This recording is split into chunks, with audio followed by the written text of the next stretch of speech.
এই ফ্রেন্ডস, আজ চলে এসেছি একটা অন্নপ্রাশন বাড়ির মেনু তোমাদের সঙ্গে শেয়ার করার জন্য। তো দেখো, আজকে আমরা একটা অন্নপ্রাশনের নিমন্ত্রণে গিয়েছিলাম। দুপুরবেলার খাওয়া দাওয়া ছিল। প্রথমে প্লেটে চলে এলো ফিশ ব্যাটার ফ্রাই আর তার সঙ্গে স্যালাড। তো যার ফেভারিট ফিশ ব্যাটার ফ্রাই সে খেয়ে রিভিউটা দিয়ে দিল যে ভালো হয়েছে।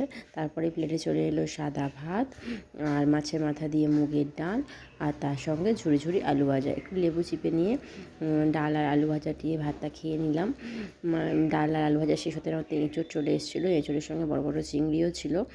তারপরে মাছ ছিল, যেটা আমি খাইনি। তারপরে চলে এলো মটন কষা আর সাদা ভাত। মটন কষাটা জাস্ট দারুণ ছিল, দেখো কি সফট ছিল আর সব চর্বির পিস পড়েছিল আমার। তারপরে চলে এলো চাটনি, পাঁপড়। চাটনিটা দিয়ে পাঁপড়টা ভালো করে খেয়ে নেওয়ার পর মিষ্টি যদিও বা ছিল, আমি খাইনি, কিন্তু একটু পায়েস খেয়েছিলাম। তো আমার সামনেও মিষ্টিটা নিয়েছিল। আর এই যে দেখো আইসক্রিমটা। তো ভিডিওটা কেমন লাগলো অবশ্যই জানিও। টাটা।